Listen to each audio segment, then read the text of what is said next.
L'entrepreneuriat attire de plus en plus de candidats. On dit que le sexe a toujours fait vendre. Pourtant, rares sont les entrepreneuses et entrepreneurs à oser franchir le pas du milieu de la sexualité. Il y a plein de choses à faire pourtant. Éducation, nouveaux pornos, applications, contraception, sextoys et autres accessoires. Il y a même un mot dédié pour les startups mêlant technologie et sexualité, la sextech. Vous pouvez trouver beaucoup de podcasts très intéressants sur l'entrepreneuriat, beaucoup de podcasts sur la sexualité sous toutes ses formes, mais qu'en est-il des deux ensemble ? Les entrepreneuses et entrepreneurs dans la sexualité et le plaisir existent pourtant, mais ils peinent parfois encore à se faire voir et entendre. Il y a encore sûrement plein de place à prendre dans ce milieu, alors qu'attendez-vous si cela vous intéresse ? Parce que peu importe vos peurs, il faut oser, comme souvent, et là peut-être plus. Mais l'entrepreneur ou l'entrepreneuse qui crée et vend des sextoys, qui réalise tous vos fantasmes, vous éduque sur votre corps ou monte un club libertin, rencontre en fait des problèmes souvent similaires à celui ou celle qui crée la dernière application à la mode, un jeu vidéo ou encore un restaurant. On verra quand même les quelques différences qu'il peut avoir. Le marché de la sexualité et des plaisirs est vaste, il touche tout le monde de plein de manières différentes et c'est pour ça que c'est un marché très intéressant. Avec le podcast de Talk, je vous propose de vous inspirer des entrepreneuses et des entrepreneurs qui ont osé.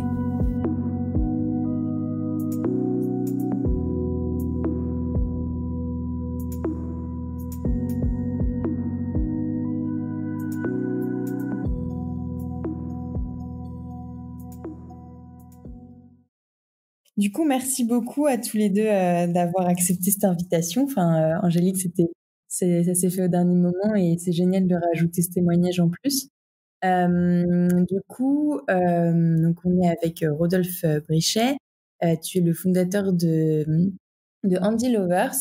Alors, Andy Lovers, qu'est-ce que c'est exactement ? Je préfère que tu le présentes avec les bons termes parce que j'ai beau m'être renseignée, je préfère que ce soit bien présenté. Voilà. Alors en fait, bonjour et puis merci à toi aussi de m'avoir contacté. Je suis le fondateur en fait de la société Mobility Desire que j'ai créée en 2016 et puis le concepteur du Andy Lover. Donc le Andy Lover est un dispositif, c'est une aide technique pour la mobilité sexuelle des personnes handicapées et des personnes âgées.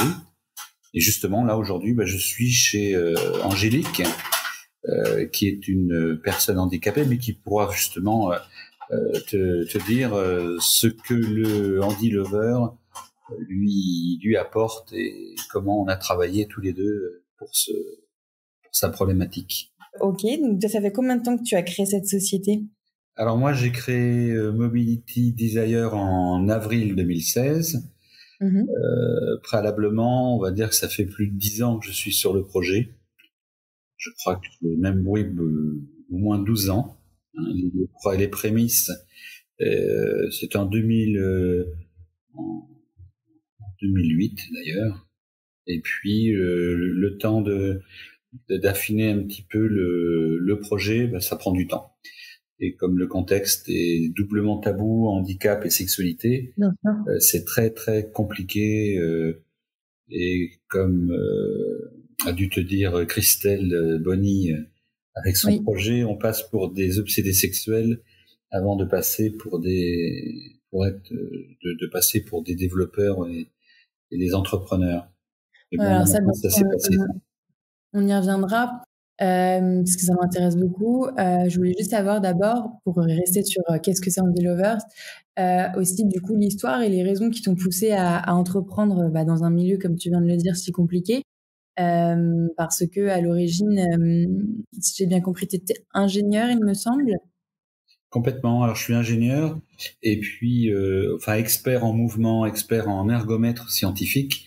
Un ergomètre scientifique, c'est un appareil d'évaluation et d'entraînement pour les athlètes de haut niveau. Donc ça, c'est une expertise que j'ai développée avec l'université de Poitiers. J'ai 60 ans et j'avais repris mes études à 39 ans pour passer un master en méca sur la partie ingénierie, justement. Dans le mouvement humain, j'y suis depuis 35 ans, parce qu'en fait, j'étais justement sur des véhicules mus par force musculaire. Et de fait, j'ai déposé un brevet en 1989, valorisation de ce brevet par la première société que j'avais développée qui s'appelait Sport System Engineering. Et là, j'étais sur l'innovation pendant 4 ans. J'ai bu le bouillon parce que voilà, c'est l'innovation est très compliquée à développer et à porter. Et puis ensuite, j'étais responsable qualité dans une start-up de dispositifs médicaux. Voilà, j'ai un profil un petit peu bien particulier et en continuant à travailler avec l'université de Poitiers sur justement des ergomètres, donc natation, ski de fond, boxe française et autres. Donc sur cette approche-là, on va dire que le Handy Lover, qui est une aide à la mobilité, c'est un condensé de mon savoir-faire et de mon expertise. Donc c'est un produit qui est simple, mais qui est très polyvalent. D'accord. Ouais, ça, j'ai vu qu'il y avait le module, ça se compose d'un module original, donc le Handy Lovers original, et ensuite c'est plein d'accessoires ou de kits en plus qui permettent de s'adapter en fonction du handicap de la personne, c'est ça? Oui, parce qu'en fait, la difficulté, et puis Angélique pourra te le dire, c'est que chaque personne handicapée a ses problématiques propres au handicap, peut avoir aussi des pathologies associées. Donc, on part pas d'un cahier des charges, on va dire, standard. C'est ce développement, en fait, on est sur un développement exploratoire. Donc, qui défie un petit peu le pilotage projet, hein, parce que bon, piloter les projets, je sais faire. Hein, j'étais responsable projet dans tout le long de ma carrière, mais là, on est vraiment les gens qui n'acceptent pas d'aller au fil de l'eau et sans cahier des charges bien précis peuvent être perturbés par ce fonctionnement. Or, c'est un fonctionnement qui permet d'avancer, mais c'est très très très complexe parce qu'en plus il y a le tabou et puis les personnes. D'accord, ça c'est sûr. Mais avant même le tabou, il y a cette complexité en fait d'adapter aux pathologies ou aux difficultés de mobilité de chacun. Et est-ce que, par exemple, pour essayer de te faire intervenir en même temps et pas que à la fin ou qu'au milieu, Angélique, est-ce que tu peux rebondir sur ça et par exemple parler de toi, ton handicap, dans quelle mesure tu avais besoin de Handy Lovers? Est-ce que tu utilises un kit en plus? Voilà, et à quel point ça t'a aidé et ça t'a fait du bien dans ta vie au niveau de ton bien-être, tout simplement. Oui, moi j'ai surtout, je tiens d'abord à expliquer comment je suis entré en contact avec Rodolphe par rapport au Handy Lover. C'est une personne qui m'a mise en confiance parce que c'est pas évident de parler de sexualité avec quelqu'un en général.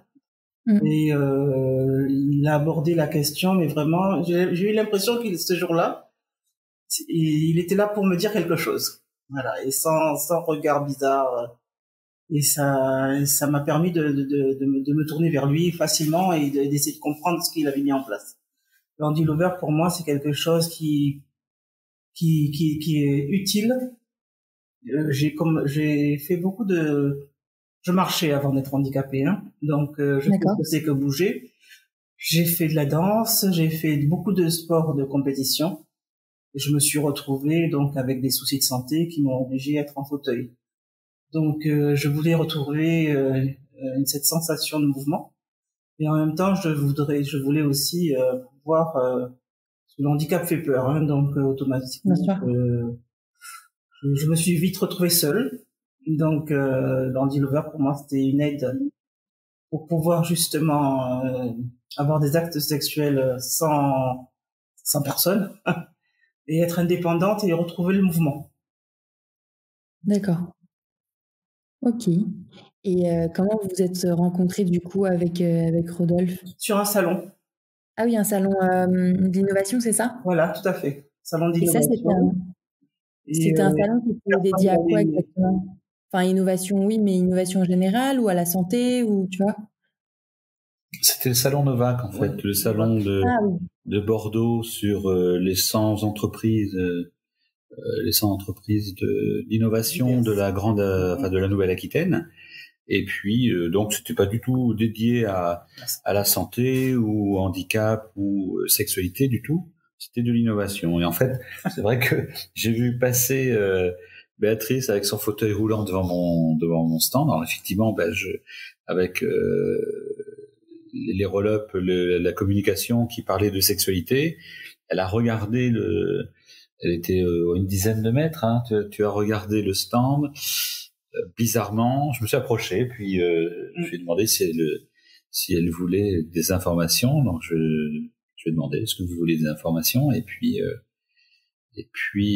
en fait, bon voilà, c'est que sur ces projets-là, le côté humanité, empathie, tout ça il est permanent. Je veux dire, voilà, quelqu'un qui n'est pas, si on n'est pas dans l'empathie, dans l'écoute et justement dans l'échange, eh bien en fait on se retrouve à avoir Allô? Oui, je t'écoute. Pardon, sur mon ordinateur c'est coupé. Si on est effectivement dans autre chose, on n'avance pas. Et là en fait Béatrice, justement, c'était la première fois de sa vie qu'elle arrivait à parler de sexualité. Et j'en entendais parler aussi facilement, aisément, sans être regardé bizarrement, sans a priori, quoi. Je comprends, mais du coup, quand tu as commencé à être malade ou tu as compris que les médecins t'ont fait comprendre que tu allais devoir être en fauteuil roulant, le sujet de la sexualité, il est jamais venu, ou ils l'ont même pas. Si toi, peut-être que tu n'osais pas demander, est-ce que les médecins l'ont abordé ou pas du tout? Il y avait tellement de choses à gérer que le problème de la sexualité ne s'est pas posé tout de suite. C'est avec le temps, maintenant que les choses se sont posées. Parce que la santé d'abord, donc le médical maintenant qu'il est un peu calé, c'est la suite. La vie continue, quoi. D'accord. Comme si finalement la sexualité n'était pas assez importante pour en parler? Ou c'est moi qui exagère? C'est pas la priorité. Ok. D'accord. Et maintenant, est-ce que c'est possible d'en parler avec... Enfin, surtout depuis du coup que tu as fait la rencontre de Rodolphe et que tu utilises le Handy Lovers, est-ce que c'est possible d'en parler avec la fonction médicale? Est-ce que c'est un vrai sujet? Est-ce que tu arrives à... Parce que, enfin, pour moi, après, j'imagine, pour toi aussi, de plus en plus de monde, quand même, on admet que la santé sexuelle, ça fait partie... Enfin, la sexualité, ça fait partie de la santé, du bien-être. Donc, pourquoi on ne pourrait pas l'aborder avec ces médecins, quoi? Oui, tout à fait, tout à fait. D'ailleurs, je l'ai abordé avec mon médecin. Je l'ai abordé aussi avec plusieurs médecins, pas qu'avec un seul médecin. Et c'est toujours très très bien pris, hein. Justement, ils aimeraient bien que ça se développe un peu plus.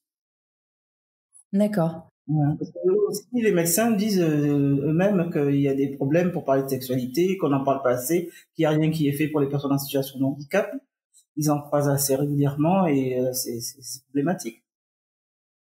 D'accord. Alors, j'ai posé une question super vaste. Qu'est-ce qui, selon toi, Angélique, mais aussi surtout selon toi, Rodolphe, qui a plutôt aussi vu le côté financement peut-être des choses, qu'est-ce qui... De me faire une liste de tout ce qui bloque outre le tabou. Est-ce que c'est que le tabou ou c'est d'autres choses qui bloquent l'intérêt pour ce genre de projet, pour le sujet, que ce soit du côté des entrepreneurs, du côté des médecins, des investisseurs? Qu'est-ce qui bloque le plus? Alors moi personnellement, en fait, bon voilà, aujourd'hui j'ai franchi quand même pas mal d'étapes. Le projet a été lauréat en 2015 de Créavienne, hein, sur lauréat innovation sociale. Ça a permis de booster un petit peu la reconnaissance. Ça, c'était en deuxième année, c'était en 2015. En 2014, j'avais présenté et le comité, bon, avait été un peu surpris. C'est vrai que quand on approche on va dire le côté sexualité, c'est très difficile, handicap aussi.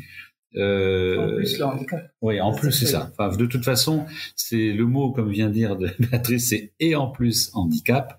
Hein, j'ai notamment essayé de mettre en œuvre sur le plan universitaire, des projets pour pouvoir avancer avec des étudiants, voilà, sur des sujets un petit peu market, où le doyen Sciences Éco était favorable avec le coordinateur de l'université, et semble-t-il les profs qui allaient eux encadrer les projets, la réponse avait été négative, et dans la mesure de dire sexualité et en plus handicap, oh là là. Donc effectivement, les gens n'ont pas compris aujourd'hui que on sera tous handicapés un jour. Donc de toute façon, mais ça c'est un déni de la société. en fait, il va y avoir de plus en plus de personnes handicapées. Pourquoi? Parce que la population est vieillissante, que sur le plan des maladies dégénératives, il y en a de plus en plus, et puis et voilà, donc va y avoir on pourrait imaginer qu'avec les progrès de la médecine et tout ça, il y aurait moins de personnes handicapées. Non. Donc en fait, il y a il y a 10-20% de la population mondiale qui est handicapée, touchée par un type de handicap. Hein. On va pas dire handicapé en fauteuil roulant, mais on est quand même sur un pourcentage. C'est comme ça. Et ça a toujours été comme ça. On améliore la vie des personnes en situation de handicap, mais il n'y a pas de réduction en termes sur le plan des handicaps. Il y a les accidents, enfin bon, il y a plein de choses. Difficulté du projet, bah oui, c'était la reconnaissance. Au début, comme je disais, je passais pour même en commission avec une grande assurance où on m'a pris pour un obsédé sexuel. Ça serait aujourd'hui, je pense que je serais sorti de la présentation, parce qu'en fait aujourd'hui Est-ce qu'on te l'a dit directement ou comment on t'a traité d'obsédé sexuel? Oui, enfin c'était tellement flagrant, c'était pourquoi.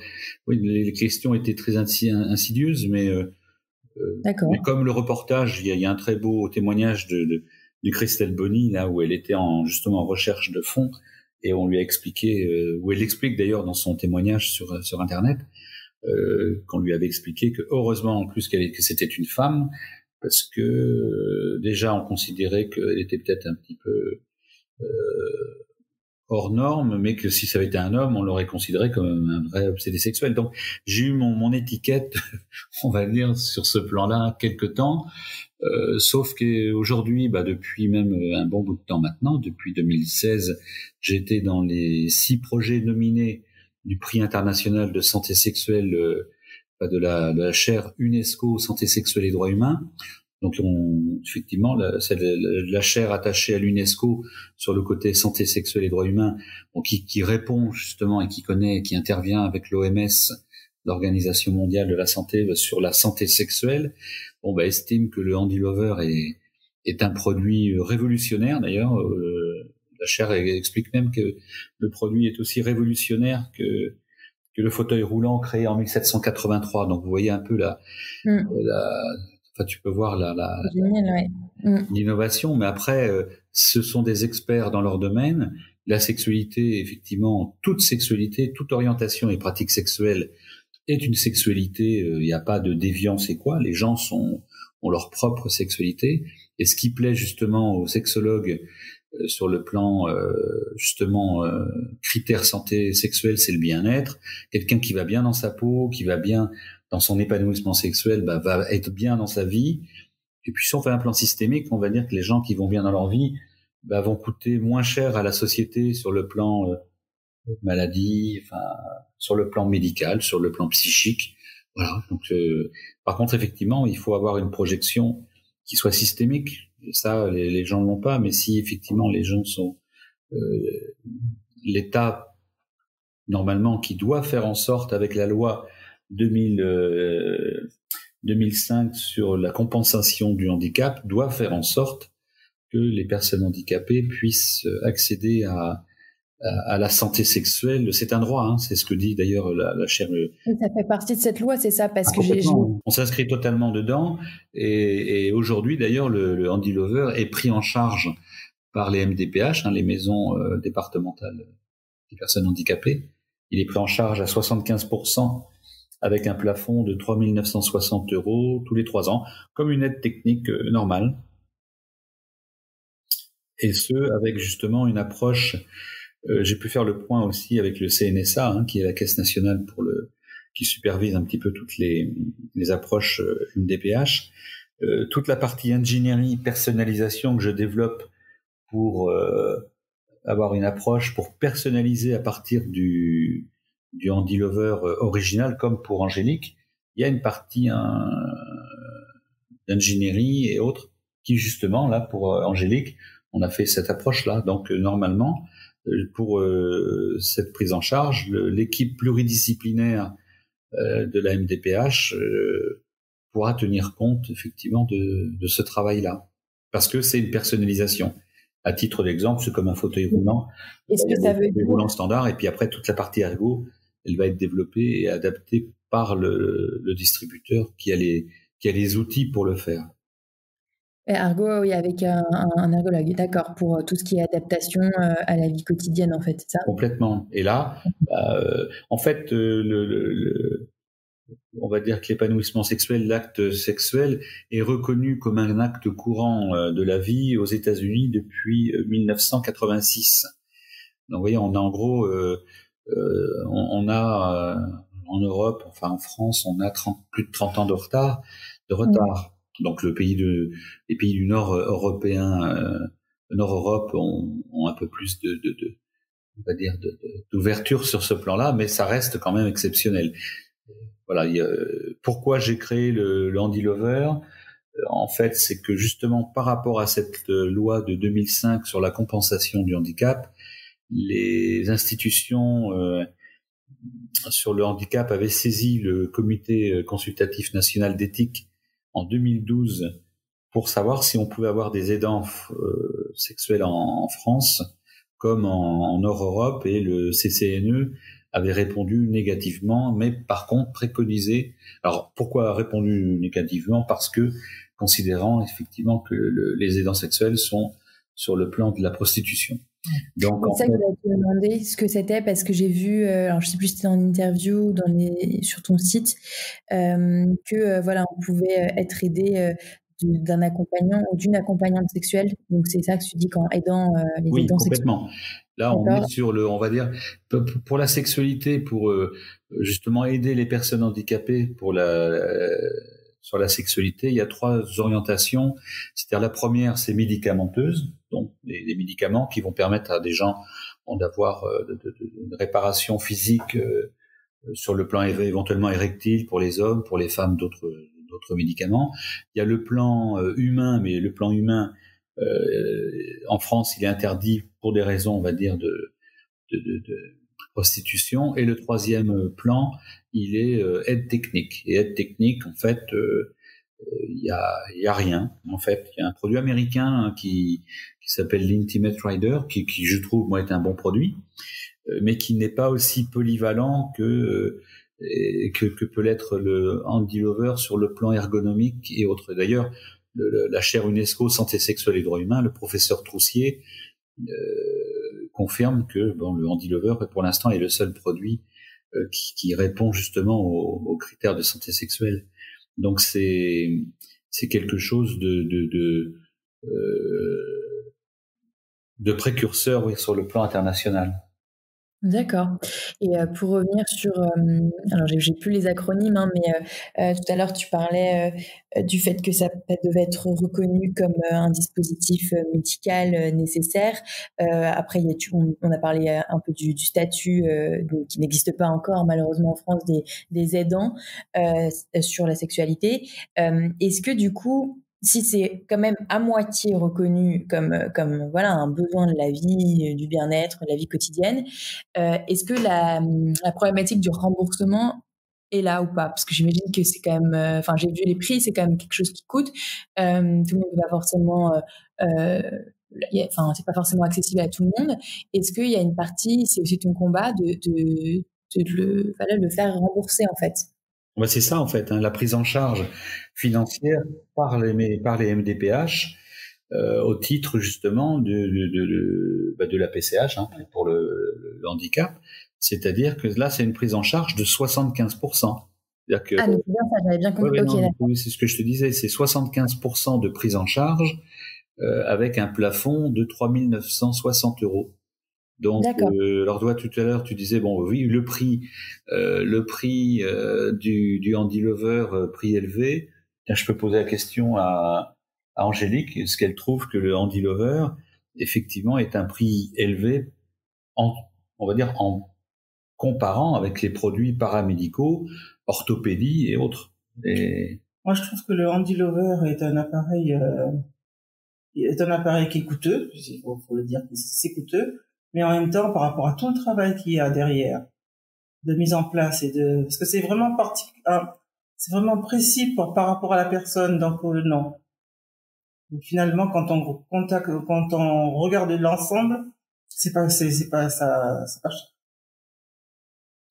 En fait, alors, Parce qu'il y a beaucoup de travail, hein. il y a un travail colossal, hein, c'est Pour le travail et la recherche qu'il y a derrière, c'est juste le prix. S'il n'avait pas été remboursé à 75%, c'est vrai que ça peut, comme apparemment il y a d'autres priorités, bien sûr il y en a, mais la santé sexuelle c'est aussi important. Est-ce qu'il y en a qui le mettent à cause du prix, quoi? En fait, le Andy Lover original, bon, est à 648 € TTC. On a un problème en France, c'est-à-dire que parce qu'en fait, les gens attendent des prix chinois. Voilà, un prix chinois, c'est-à-dire que j'ai même mis le Andy Lover dans des sex shops à Paris, et avec d'ailleurs on va dire, j'en avais parlé avec la chaire UNESCO, présence du Andy Lover dans les sex shops, c'est orientation et pratiques sexuelles, c'est un produit de consommation aussi, mais les gens attendaient effectivement un produit au prix chinois. C'est-à-dire que j'ai même eu des réflexions, je dis tiens, les gens voulaient avoir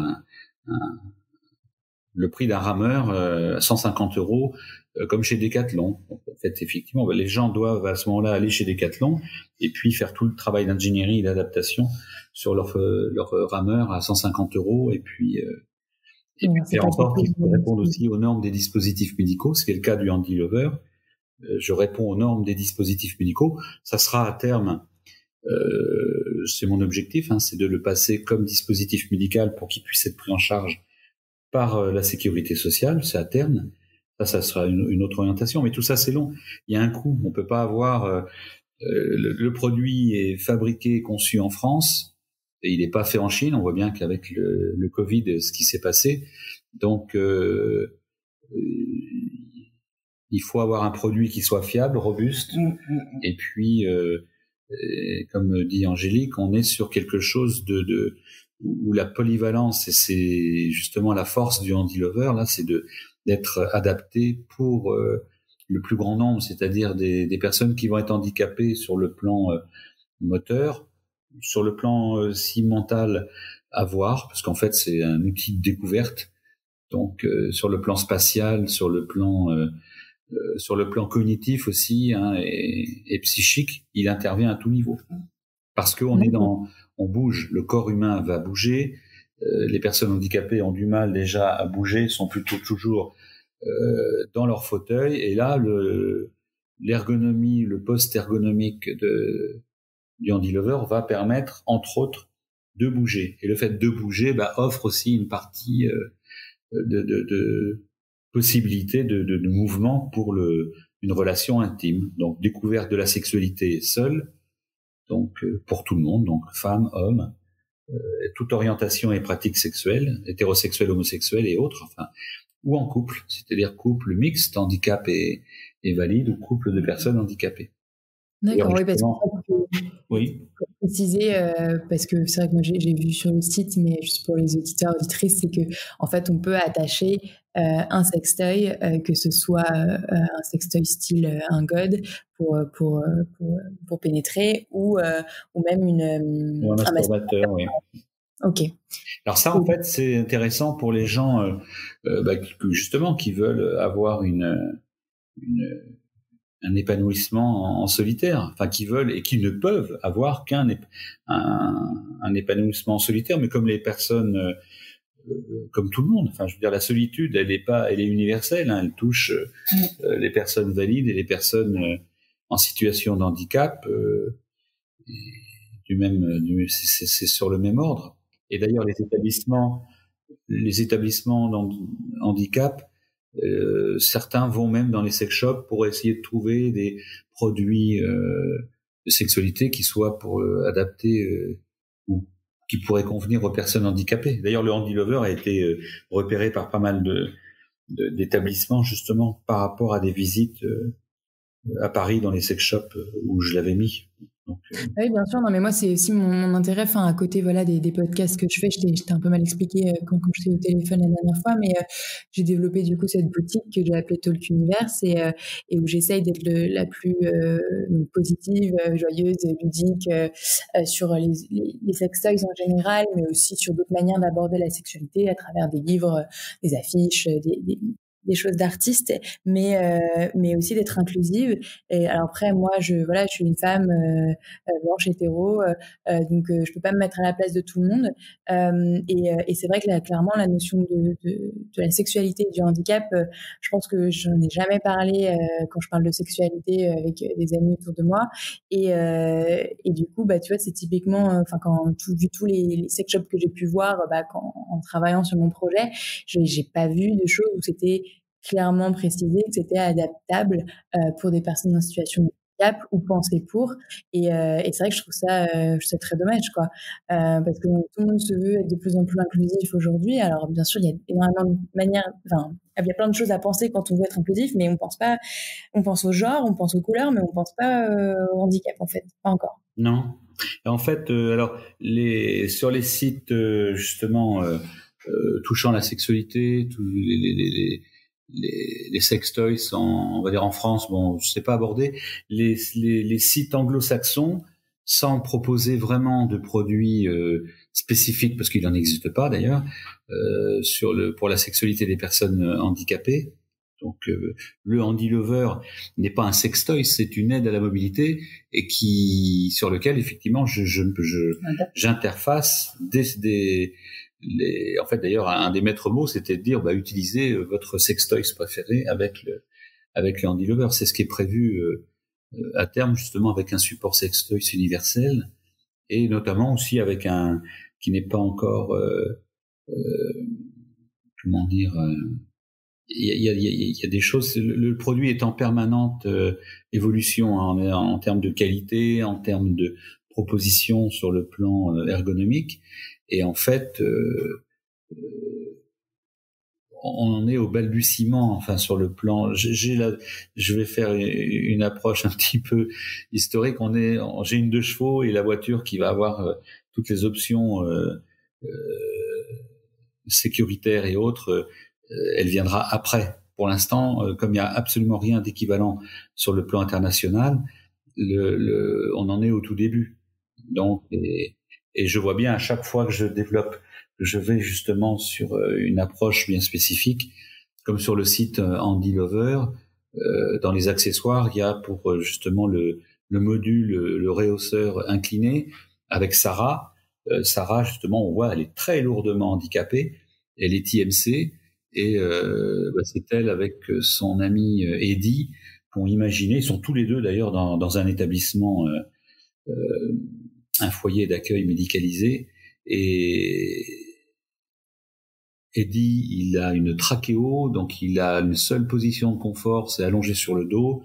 Et là, en fait, l'idée c'est que Sarah soit au-dessus de lui. Donc ils ont imaginé que le Handy Lover puisse être au-dessus de lui. Donc là, la vidéo montre effectivement Sarah en situation et elle a une spasticité énorme au niveau des jambes, pas de force dans les bras et pour la première fois de sa vie, on voit effectivement une personne qui va avoir justement un mouvement et ils connaissent tous les deux parfaitement leur corps, même si ils ont cette inactivité corporelle. Le peu de choses qu'ils peuvent faire, ils sont totalement, capables de le mesurer, même au-delà de ce que pourraient imaginer des kinés ou des ergos, parce que ce sont des gens, d'ailleurs, Angélique pourra peut-être en parler, mais les gens connaissent leur corps. Et en fait, moi, je ne suis pas du tout thérapeute, je ne revendique pas ça. J'ai une expertise mouvement dans le domaine du sport, et donc je conçois des appareils qui sont adaptés justement à la gestuelle, et c'est ce qui fait que j'apporte des solutions qui sont totalement différentes par rapport à ce que pourrait apporter le corps médical. Donc c'est une autre vision. Donc et on voit bien qu'avec cette approche, pour Sarah comme pour Angélique, il y a des choses qui se font, mais ça demande du temps. Ça demande de l'échange. et de la confiance. Et effectivement, je crois que l'ensemble, c'est ça. C'est comme tu disais, hein, Jean-Luc, c'est les compétences, la confiance, et puis et le côté humain. Donc il y a autant de choses que sur le plan, on va dire, technique que sur le plan relationnel. Bien sûr. Est-ce que du coup, la difficulté d'ailleurs. Et c'est d'ailleurs pas spécialement compris par même certains dans le corps médical. Moi, j'ai des exemples de personnes, Marie-Claire par exemple, qui expliquait que elle avait rencontré problème aussi avec de relations pour un couple recomposé handicap, où finalement, comme toi, Angélique, c'est une femme qui avait eu une vie valide auparavant, qui avait eu les enfants, et quand elle a demandé justement à voir un sexologue, alors on va pas généraliser, mais bon, là c'est un homme, et en fait la réponse a été de lui dire, écoutez, vous avez déjà eu un enfant, qu'est-ce que vous attendez de plus? Voilà la réponse. D'accord. Cette réponse-là, faut pas la généraliser, mais il y a aussi, comme dans tout domaine, des gens avec leur fondement, et la sexualité, l'enseignement de la sexualité handicap et sexualité tout court, d'ailleurs, même sur le plan des formations médicales ou même ergo. Moi, j'interviens dans des instituts d'ergo, parce qu'il y a ces instituts-là commencent aussi à ouvrir leurs portes sur cette approche-là. Il n'y a pas de cours spécifiques pour l'instant, mais ça fait partie des choses auxquelles sont confrontés les étudiants, et les étudiants sont demandeurs. Donc depuis 3 ans, là, moi, je donne des cours en institut d'ergo. Mais bon, tout ça, ça fait partie d'un ensemble. Il y a vraiment, on en est au balbutiement. Si je compare avec la complexité, enfin, d'un tel projet, c'est pour moi équivalent à la pilule contraceptive. Pilule contraceptive qui a été conçue aux États-Unis en 1956, commercialisée aux États-Unis, Grande-Bretagne et Australie en 1960, arrivée en France seulement, il y a juste la Manche à traverser, c'est pas loin, mais c'est arrivé en 1967, c'est resté dans l'hémicycle politique pendant 2 ans, 69, et ça a été pris en charge par la sécurité sociale de mémoire, je crois, c'est en 1974 ou 75. Donc tout ça, c'est long. On est sur 15 ans, quoi. Donc là, il faut effectivement que les mentalités changent, et qu'il y ait Les mentalités sont en train de changer. Là, je trouve que quand j'en parle maintenant autour de moi, les gens ont l'air d'être. C'est marrant parce que les gens ont maintenant l'air d'être se dire mais oui, mais où est le problème? Bon, c'est tout à fait normal. Alors que c'était pas ça il y a quelque temps. Hein. La sexualité, c'est normal que les personnes handicapées, c'est même pas un sujet pour eux. C'est évident. C'est la jeunesse actuelle. Qu'est-ce qui fait pour toi, Angélique, que ça a changé? Parce que là, du coup, tu as vu le changement. Qu'est-ce qui fait que ça a changé et qu'est-ce qu'il faudrait faire pour que ça change encore plus? Ne serait-ce que quand on en parle autour de soi, est-ce qu'il y a des médias qui devraient agir dessus? Est-ce que... Oh oui. Ouais. Dommage parce que j'ai essayé de contacter même un média pour essayer d'en parler dans une émission particulièrement sur la santé. Et par rapport à... ils abordaient le sujet de la sexualité. Et j'ai demandé pourquoi ne pas avoir abordé la sexualité des personnes en situation de handicap. Et il m'a été répondu que il n'y avait pas assez d'auditeurs, il n'y avait pas assez de demandes, il fallait plaire au plus grand nombre. Évidemment. Donc, du coup, ils préfèrent ne pas en parler du tout. Au lieu d'essayer même de l'aborder légèrement un petit peu, pas du tout. Donc, c'est une question de sous, c'est un sujet qui n'est pas porteur pour les médias. Pour l'instant, non, c'est pas reconnu. C'est bon, la personne handicapée, bon, avec son handicap déjà, bon, on a toujours l'impression de déranger. Donc, en plus, avec la sexualité, c'est même pas la peine. Ok. Bon, encore pas mal de travail à faire en fait, alors que pourtant l'audience et le problème il est là. Et comme tu l'as dit tout à l'heure, Rodolphe, on va être de plus en plus nombreux à être touchés plus ou moins fortement par handicap au cours de notre vie. Donc il y a un sujet.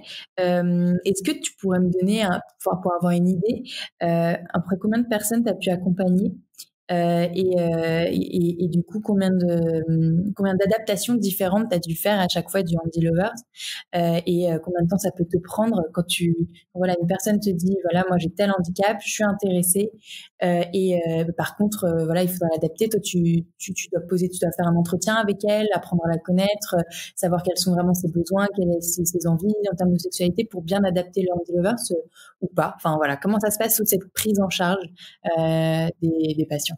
Là aujourd'hui, en fait, on est sur un nombre, sur une cinquantaine de personnes, mais en fait, c'est comme avec Angélique, il y a toute une démarche un petit peu spécifique. Je suis un homme de défi, voilà. Donc, je suis pas en train de me dire ah là là, ça va être difficile. Oui, j'aime bien la difficulté. Donc en fait, je crois qu'Angélique se souviendra des premières fois où je suis arrivé. Elle s'est dit oula, qu'est-ce qu'il me fait ce monsieur. Donc en fait, sur le plan, on va dire on était en première approche sur le plan postural, c'était de savoir, oui, effectivement, comment tu fais pour le transfert. La problématique première d'une personne handicapée, c'est ce qu'on appelle le transfert, c'est-à-dire passer de son fauteuil roulant à son lit, ou voilà, parce qu'en fait, c'est les deux principaux lieux, le lit, le fauteuil roulant. Après, il y a tout ce qui va concerner la salle de bain, les toilettes, enfin bon voilà. Donc ce sont qui nécessitent effectivement des opérations de transfert. Donc soit la personne est autonome pour son transfert en fonction du type de handicap ou pas. Donc et là moi justement avec Béatrice, pour Béatrice et avec Béatrice, on est arrivé justement sur une approche de faire simple. Oui, j'ai un côté pragmatique et qui fait en sorte que sur le plan de la conception et autres, c'est faire quelque chose de robuste, simple, pour que les gens puissent le mettre en œuvre de manière simple, pas faire un mouton à 5 pattes, et d'abord pour 2 raisons de coût, et faire en sorte aussi que le produit soit évolutif. Tout à l'heure, tu vois Manon, tu parlais de prix. J'ai une stratégie, c'est qu'en fait, les gens qui vont investir dans le Handy Lover original, bon, il a un coût, mais bon, il est pas plus cher tu vois, si tu vas voir par curiosité des mobiliers adaptés pour les personnes handicapées, il suffit d'aller voir sur internet, tu verras effectivement que le Handy Lover est pas plus cher, et il paraît cher pour les personnes valides. Or mon marché n'est pas valide. Je dirais que les valides, ils ont leur jouet dans les sex shops, et puis j'ai mis le Handy Lover dans des magasins pour les personnes valides qui n'en veulent pas et le trouvent trop cher. C'est pas grave. Mon objectif, moi, il n'est pas de travailler pour les personnes valides trouveront autre chose ou d'autres jouets. Là, les personnes qui sont handicapées, je résous en premier lieu. D'ailleurs, c'est ce que disaient les médecins des hospices civils de Lyon, avec lesquels je travaille, notamment le docteur Delaguila, qui est sexologue aussi. Elle, ce qui l'intéresse fortement, c'est le côté mobilité. Donc, et mobilité adaptée, et qui permet effectivement aux personnes de trouver une réponse ou une pseudo-réponse. Mais ça participe, l'acte sexuel, il faut pouvoir bouger le bassin. Donc, et là, le gros intérêt, effectivement, ce qui est très très pertinent avec le Handy Lover, c'est que je ne suis pas motorisé. J'ai pas un exosquelette qui va permettre aux personnes d'avoir une relation sexuelle. C'est pas le but. Le but, en fait, c'est que le cerveau, il est là pour piloter, on va dire, la gestuelle, et de retrouver. Et d'ailleurs, Angélique pourra, le jour où tu m'avais dit, tiens, je me sens toute légère, je retrouve mes sensations d'avant. C'est parce qu'elle les génère elle-même à son rythme et en toute sécurité. Si c'est un robot ou une aide mécanique, bon, éventuellement ça pourrait t'aider, mais c'est pas du tout le même axe. Et mon orientation va pas là-dessus, parce qu'en fait, l'être humain, il a commencé à marcher et c'est la mobilité qui l'intéressait. C'était pas. Moi, ce que je voudrais dire, c'est que ce qui est bien, c'est que Rodolphe, quand il fait quelque chose, il prend son temps. Alors, il prend le temps non seulement de mettre la personne à l'aise, d'écouter la personne, de poser des questions pour voir s'il a bien compris ce que la personne voulait. Et ça demande beaucoup de temps, beaucoup de rendez-vous, de mise en situation. Ça demande, après il est parti de rien, d'une mousse, d'adapter la situation, de plusieurs rencontres. Donc il prendra le temps qu'il faut. Donc c'est ça que je voulais savoir, c'est ça. Oui, c'est ça, exactement. Combien de temps, par exemple, ça a pris? Il s'adapte en fonction de la personne. Il suit le mouvement, il veut vraiment être le plus pointu possible sur le problème du handicap de la personne pour pas faire que ça soit bien réussi, enfin, vraiment que la personne soit satisfaite à la fin. Et c'est vrai que moi, ce qui est mis en place pour moi, je peux vous dire que ça m'a fait waouh, quoi. Parce que j'ai pu bouger sans effort, sans problème, sans mettre en difficulté mes problèmes de santé. Ça aussi, c'est important. Et en même temps, après, de retrouver une légèreté, une sensation que je n'avais plus. Donc, voilà.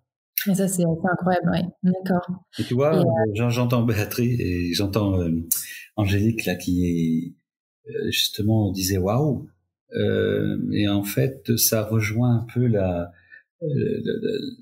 surprise de Christelle, qui est d'ailleurs sur la chaîne YouTube Andy Lover en témoignage, où c'était au premier salon handicap et amour et handicap à hier, c'était en octobre 2018, où il y avait une petite chambre qui avait été mise à disposition pour que les personnes puissent se retrouver en sexualité. C'était un salon justement dédié à la sexualité, mais donc là on avait pu avec Christelle la transférer, donc elle est IMC, lourdement handicapée, plus des pathologies associées, et en fait sa seule position de confort, elle, pour la mobilité, c'était d'être allongée sur le côté droit, parce que elle a deux poches sur le côté gauche, donc en fait, et c'est la première fois de sa vie qu'elle avait pu bouger et se projeter en disant, donc là c'était une mise en situation,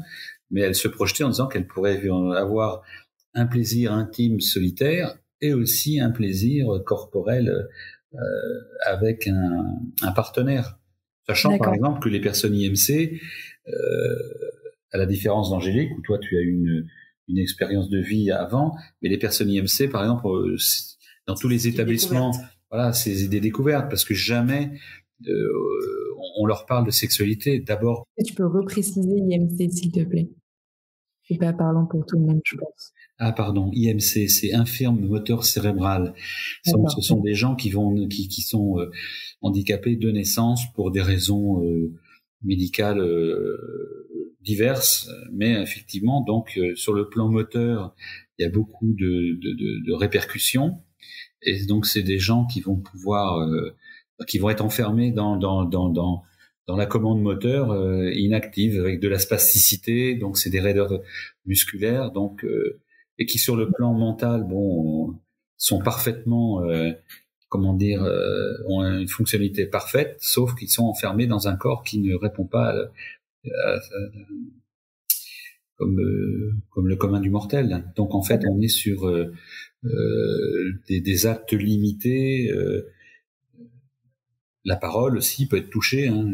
Donc tout ça, ce sont des moments forts. Donc il y a la communication, hein, c'est ça, c'est pareil, pouvoir communiquer et se faire comprendre. Donc ça se passe bien. Ça aussi, ça demande du temps. Et ça, oui, ça demande du temps, parce qu'en fait, ça demande du temps et de la compréhension. Aujourd'hui, moi, au téléphone avec les personnes justement IMC, j'arrive à comprendre un petit peu. Avec les personnes que je connais, il faut déjà qu'on se soit rencontrés, mais donc et ça les gens apprécient, parce que oui, je donne de ma personne, parce que je donne de mon temps, mais tout ça parce que je suis sur un projet précurseur. Il y a absolument rien de référentiel au niveau international. C'est qu'aujourd'hui, finalement, tu vois, maintenant tu as le référent international sur la mobilité sexuelle avec une aide technique. Il y a rien, je suis tout seul. Donc effectivement, c'est une aventure, une découverte, comme je fais avec Angélique, parce que de toute façon, tu peux aller fouiller sur Internet ou regarder, tu trouveras absolument rien. Ah, mais j'ai bien vu, c'est le premier qu'on trouve. Hein. J'ai mis sexualité handicap, t'es le seul qu'on trouve. En tout cas, après, je cherchais qu'en français, donc j'ai pas trouvé l'équivalent, même s'il est moins bien, voilà, américain. Mais je me posais la question, tu me disais que tu avais une conférence, c'était hier cet après-midi. Avec le Canada. Le Canada. Est-ce que tu es mieux reçu à l'étranger sur le sujet, puisque du coup, notamment aux États-Unis, où il y a pas la plupart des pays anglo-saxons, sont quand même assez en avance sur le sujet. En tout cas, même si c'est une culture souvent différente, ils voient l'intérêt santé, voire parfois économique. Oui, de toute façon, mais en Europe, j'ai un partenaire en Belgique, mais bon, même si en Belgique, on va dire, il y a des modifications, enfin, je veux dire, il y a une ouverture, mais il y a quand même aussi des gens qui bloquent. Il y a toujours des gens qui veulent bloquer.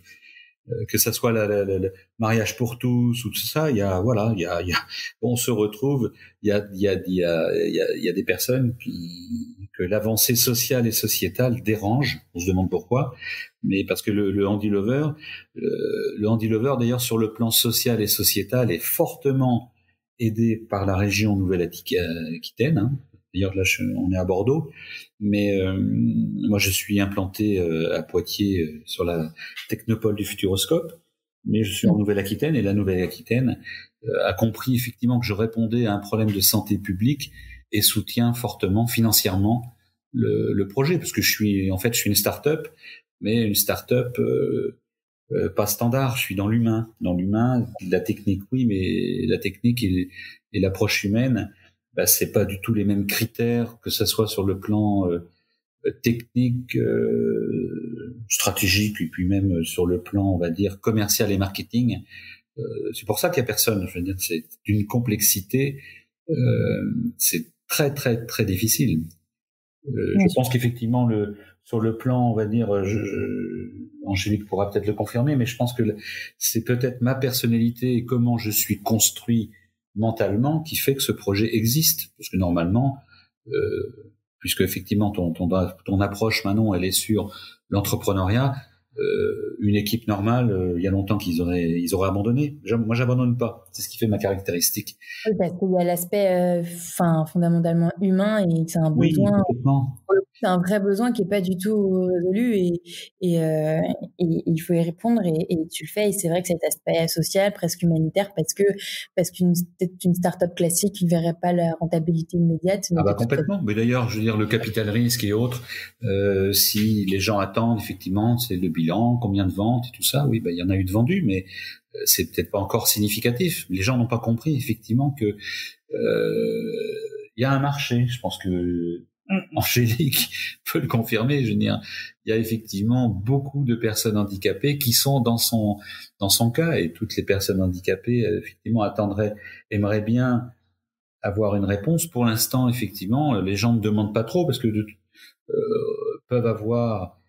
savent qu'il y a rien, voilà, enfin qu'il y avait rien, savent aussi que ça peut déranger les patrons, les responsables d'institutions, ou le couple dont je te parlais tout à l'heure, Manon, là, Marie-Claire, quand elle va avec son compagnon Dominique là dans un établissement pour faire Thalasso, mais pour les personnes handicapées, où la thématique sexualité est demandée depuis plusieurs années par les personnes, c'est refusé. Pourquoi ? Parce que ça génère, va falloir consacrer un peu plus de temps, et puis ça dérange.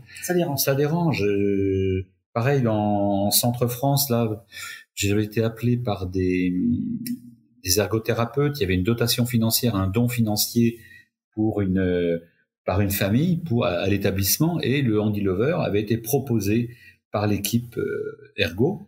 Je suis allé les voir, qui avait trouvé la configuration, les propositions ergonomiques très intéressantes, a proposé le sujet à la direction, la réflexion, c'était de dire problème de sexualité. Les personnes chez nous ont des besoins de sexualité. La directrice de l'établissement pose cette question-là. Oui, d'accord. Donc, quand on parle de tabou avec les étudiants, par exemple, en ergothérapie, là où j'interviens, il y avait le colloque, l'assemblée générale de l'UNAE, c'est une association, c'était à Tours, là, c'était l'année dernière. Une étudiante me dit que dans son établissement où elle était en stage, il y avait donc dans le règlement intérieur, c'était interdiction de la masturbation. Voilà. Ah oui, d'accord. Donc, voilà. Donc là, effectivement, j'ai Willy Rougier avec moi en lien. Il est très actif sur le plan sexualité. Il m'a dit, faudrait me donner. Bon, j'ai pas pu avoir l'information, mais là, on est du tout. Il faut punir des réactions comme ça.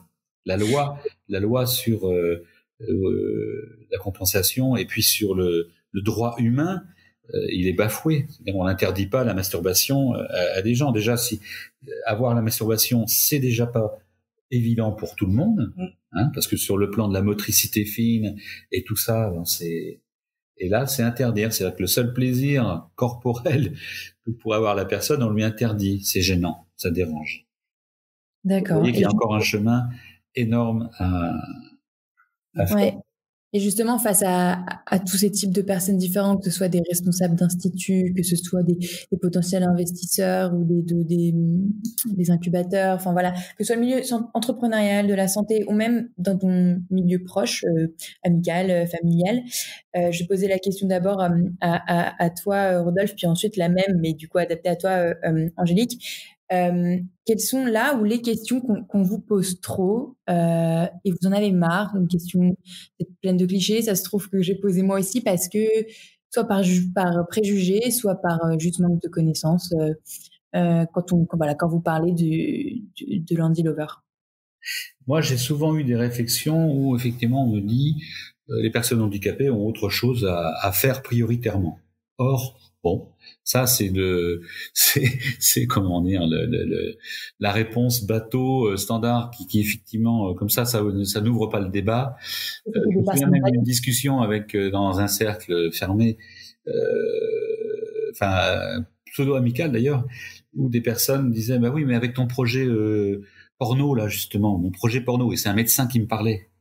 Voilà. D'accord. Donc évidemment, là, j'ai pas relevé, mais donc il y a des a priori. Les a priori, en fait, qu'est-ce qui se passe D'abord sur le plan de la sexualité, très grande différence entre les hommes et les femmes. Les hommes sont atteints dans leur virilité. Les hommes vont dire bon, on comprend pas trop. D'ailleurs, mais Christelle Bonny le disait aussi très bien, c'est que quand elle allait voir des financiers, le financier homme, parce qu'en fait, les finances sont tenues principalement, on va dire, par globalement, il y a des femmes, heureusement qu'il y a un peu de parité, mais par les hommes. Et l'homme qui répondait à Christelle Bonny pour son projet sur la sextech, c'était de dire mais ma femme est très satisfaite par ce que je fais avec elle. Donc voilà, l'homme est atteint dans sa virilité. Ce qui veut donc dire que pour la partie commerciale sur le Handy Lover, aujourd'hui ce sont des femmes qui s'en occupent, hein, c'est Bivea à Bordeaux, enfin à Canéjan, et puis elles sont déjà sur des dispositifs médicaux, intimité féminine, rééducation du périnée et intimité masculine là pour problème érectile pour les hommes, hein, tout ce qui peut être prostate et puis diabète. Donc sur le discours là il est entendu, il n'y a pas de pudeur, mais pour les hommes, j'étais avec un autre distributeur où là l'équipe les commerciaux à un moment donné, on dit non. Enfin, ils voulaient pas parce que ça demande du travail. Effectivement, moi, je travaille. Il y a un travail pour la collectivité. C'est un projet entrepreneurial, donc il faut bien effectivement qu'à un moment donné, sur le plan économique, il y ait des ventes. Mais je suis déjà en premier lieu sur un développement d'un produit novateur. Donc je sais pas si j'ai répondu un petit peu à ta question.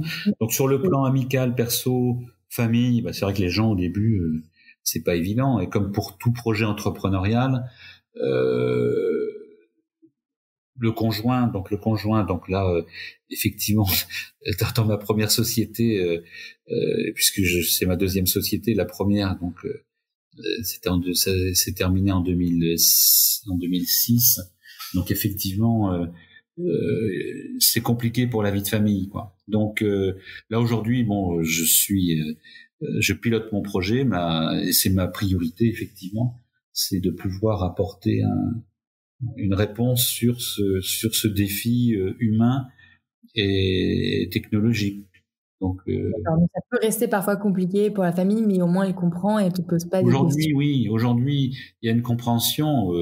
Les gens, comme tout projet entrepreneurial, il y a toujours l'inquiétude des proches, des parents ou des autres, des amis qui disent mais qu'est-ce que tu fais? Surtout que moi, mon projet dure depuis, ça fait plus de 10 ans. Or, le projet avance et les gens disent oui mais il y a pas de marché. Mais les gens qui disent ça n'ont pas la connaissance.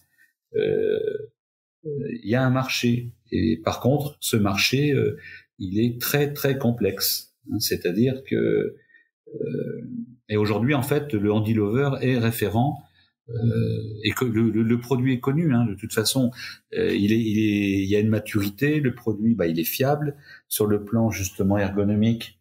Il y a des choses très très intéressantes qui se passent et le cas avec Angélique et les autres personnes avec lesquelles je travaille.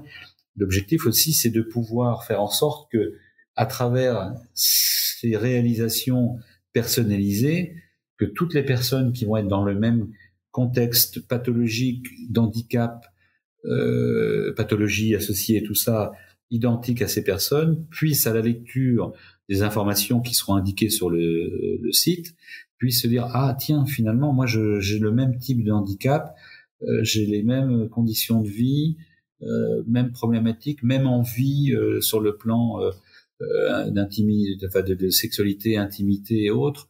Là, ça me correspond. Donc, ça veut dire que les personnes vont trouver la lecture devant leur ordinateur chez eux de ce que peut apporter telle configuration du Handy Lover définie pour une personne, par exemple Angélique. Et toutes les personnes en France qui seront comme Angélique dans la même problématique pourront se dire ah tiens, ce produit peut être pertinent.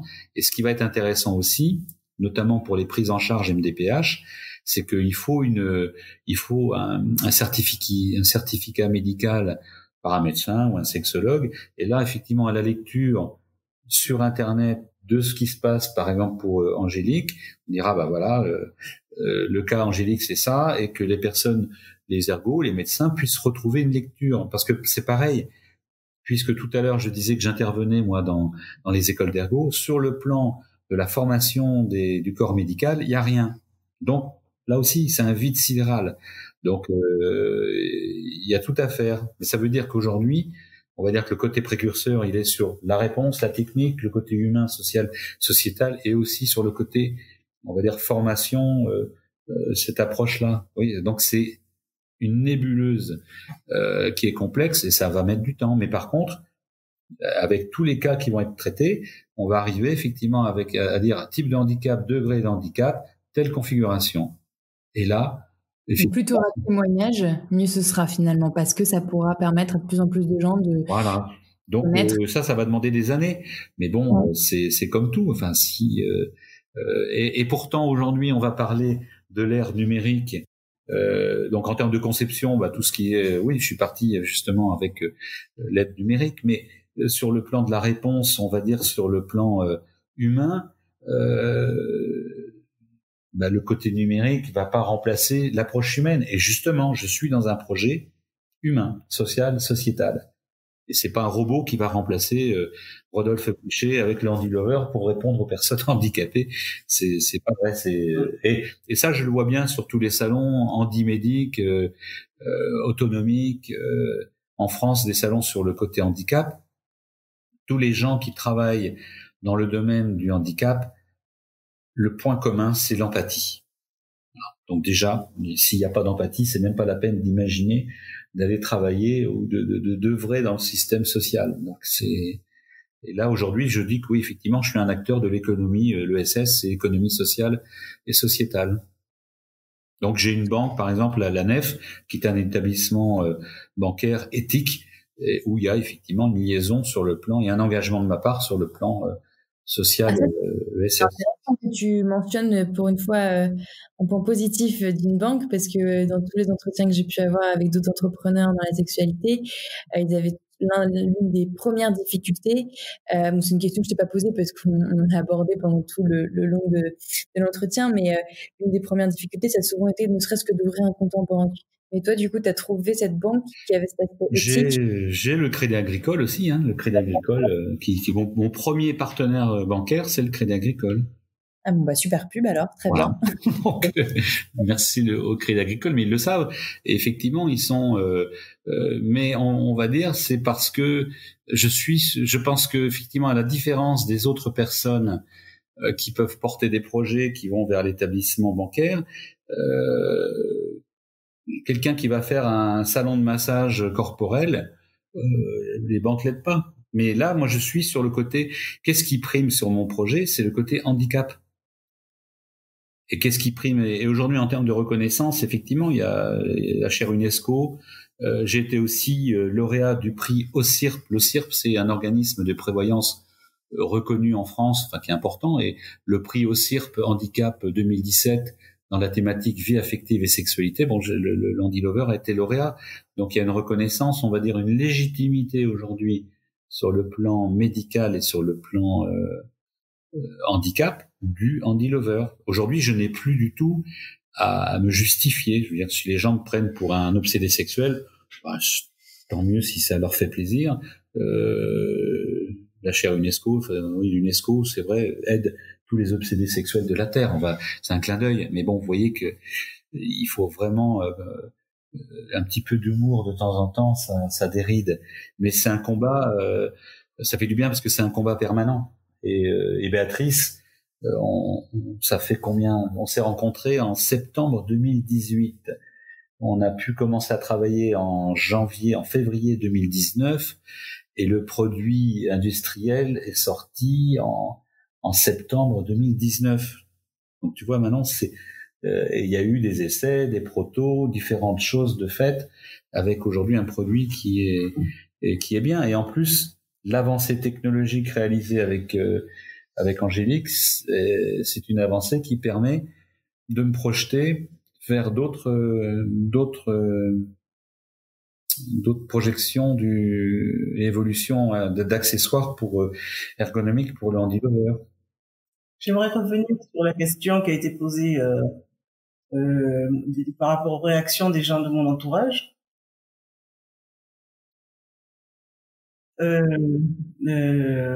Mon entourage proche a été étonné, surpris de ce besoin. Ah bon, la question ça a été, ah bon, mais pour faire quoi? Et pourquoi pourquoi cette demande?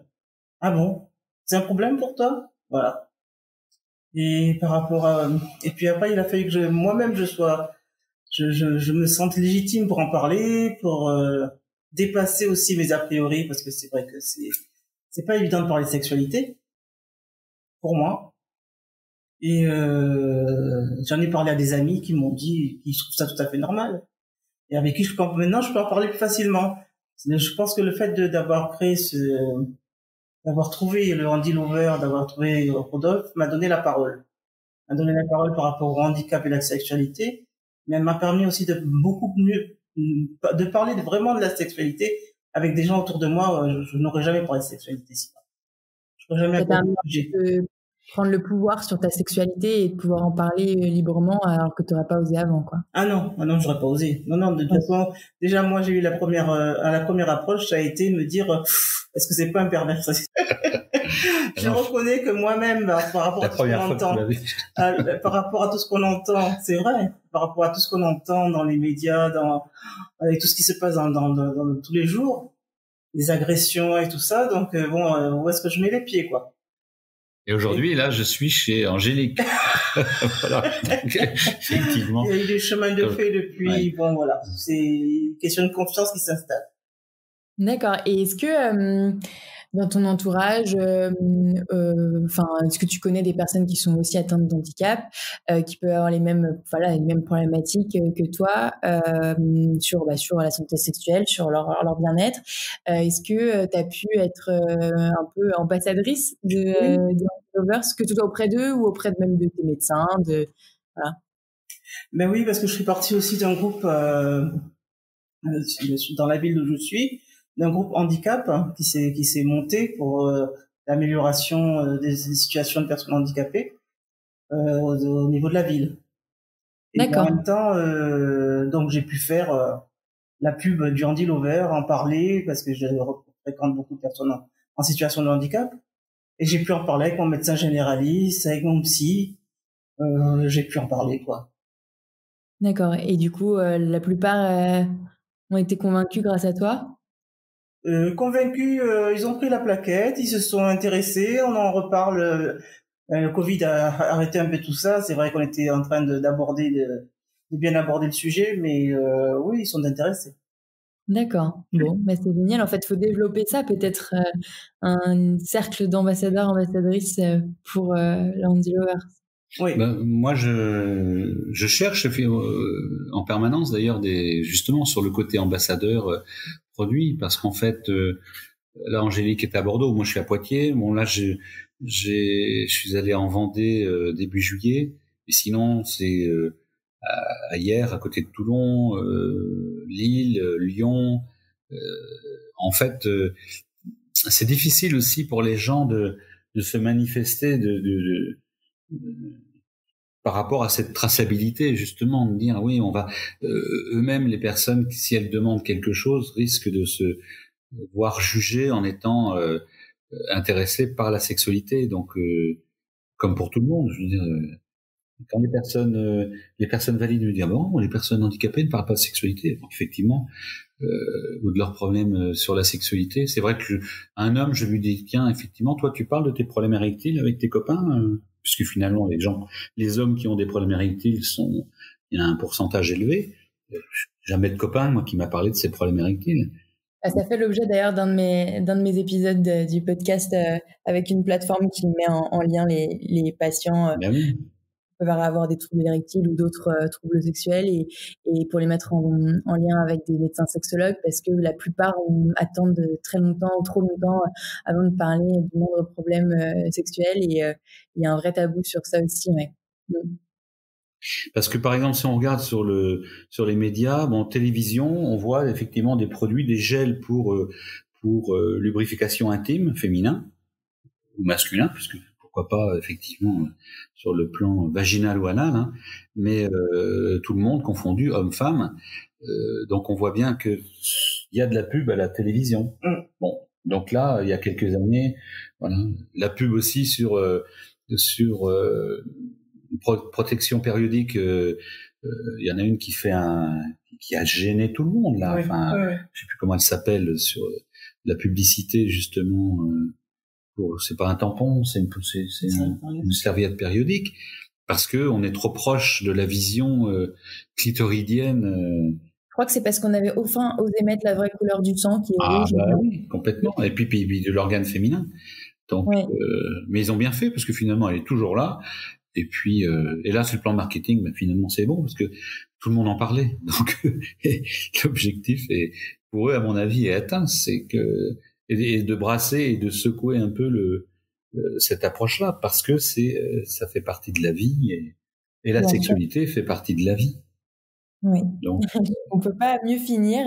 Je vais pas vous prendre trop de temps encore, mais je voudrais juste finir sur si tu as des annonces à faire. J'aime bien finir là-dessus. Là, tu vois, j'ai noté que potentiellement tu recherches des ambassadeurs, des ambassadrices qui sont atteints. Complètement. Donc, je recherche des médecins, enfin des gens qui soient impliqués et qui aient un peu de temps disponible. Le problème du corps médical, c'est ça, c'est que tout le monde est saturé et pas mal occupé. Donc, c'est d'avoir une lecture, on va dire, ouverte sur la sexualité. Donc, des gens qui peuvent se sentir s'investir pour le bien commun, on va dire, des personnes handicapées et des personnes âgées. Parce qu'en fait, les personnes âgées sont aussi concernées, et il y en aura de plus en plus. Voir l'image de ses parents, de ses vieux parents en train de faire l'amour ou d'avoir une sexualité, oh, Burke. Ben non, pas Burke, ça existe.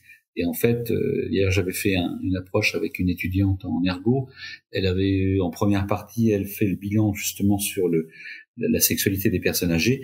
Il y a effectivement beaucoup de personnes âgées qui ont encore des plaisirs sexuels, et heureusement. Enfin, je veux dire, donc ça, le Andy Lover va apporter effectivement une réponse pour les gens, pour soulager les douleurs, même pour les personnes valides âgées, mais pour avoir une approche ludique. Parce qu'en fait, c'est le bilan, il est quoi? Il est d'ailleurs sur un couple sexologue qui avait justement acheté un Andy Lover, le retour, ça avait été de dire, donc les mêmes réflexions que j'ai eues que pour les personnes handicapées, mais c'est une réponse humaine, c'est que le Andy Lover permet au couple d'avoir une attention différente de l'un vers l'autre, d'avoir une utilisation plus longue, c'est-à-dire on force moins puisqu'on est sur effectivement une assise mobile. Donc, ça permet effectivement, pour les gens qui peuvent avoir des douleurs aux hanches ou autres, d'être en mobilité sans trop d'efforts. C'est ça l'objectif. Ouais. Donc, oui, des personnes qui soient intéressées pour tester en toute confidentialité, hein, comme avec Angélique. Là, Angélique, effectivement, on discute, mais moi, avec des personnes, ça reste en totale confidentialité. Et pour faire avancer, on va dire, le projet, que des centres, que des établissements osent me contacter pour justement faire une approche. Je suis aussi en mesure de pouvoir faire des visio démonstrations de chez moi. Donc c'est pareil, ça c'est quelque chose que je peux, si les gens me contactent sur le site andy-lover.com, à ce moment-là ils peuvent il y a la partie commerciale, mais la partie expert en me contactant pour demander effectivement une approche, une démonstration pour les gens qui veulent. Alors évidemment, pour les gens, je veux pas m'amuser à faire de la démonstration comme ça par curiosité. Il y aura un échange au préalable pour voir qui demande et comment ça se fait. Est-ce que tu recherches toujours, j'imagine, des fonds, peut-être des investisseurs ou des subventions? Oui, complètement, tout à fait. C'est toujours dans ce sens-là où, mais en étant conscient que de toute façon les investisseurs attendent, faut que ça soit des investisseurs qui soient sur le plan éthique. Donc c'est pas, ça sera pas une recherche d'investisseurs qui veulent une rentabilité immédiate. C'est même pas la peine de m'appeler ou d'en discuter parce que on est sur un plan humain et il faudra donner le temps effectivement de pouvoir développer, mais avec effectivement un marché. J'ai un port très important au niveau international. J'ai un brevet très très solide, un brevet européen déposé du premier coup d'ailleurs, donc ce qui est assez rare. Et puis là j'ai le protection intellectuelle aussi aux États-Unis et au Canada. Donc d'accord. Bon, donc tout ça c'est prévu et puis de tenter quoi que ce soit. Ok. Oui. Très bien. Eh ben, écoute, je vais pas vous embêter plus longtemps avec Angélique. Merci beaucoup pour toute cette discussion, ces réponses, parce que c'est clairement un sujet que je connaissais pas et que je pense que la plupart des gens, même qui ont écouté, qui écoutent le podcast pour l'instant, ne connaissent pas forcément. Ou alors peut-être que voilà, ça pourra leur faire tilt et penser à quelqu'un autour d'eux que ça pourrait intéresser. Donc merci beaucoup, et moi je vais essayer de voilà, relayer tout ça à mon niveau. Oh, merci Manon, merci à toi en tout cas.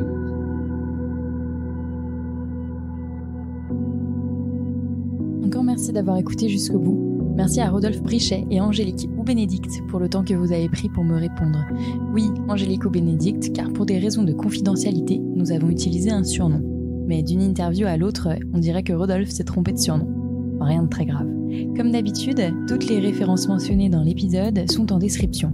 Merci à Christelle Bonny pour m'avoir mis sur la piste d'Andy Lover. Vous pouvez retrouver son épisode qui est l'épisode 11. Merci à vous d'être de plus en plus nombreuses à écouter les épisodes de Talk Podcast. Si vous avez apprécié autant que moi cet épisode, n'oubliez pas d'aller faire un tour sur Apple Podcast pour mettre 5 étoiles et même un petit commentaire d'encouragement ou de suggestion. N'oubliez pas de nous suivre sur Instagram également. Je vous rappelle, le compte du podcast a été fusionné avec le compte de notre concept store créé avec Camille. Vous trouverez donc maintenant tout sur @talk-univers.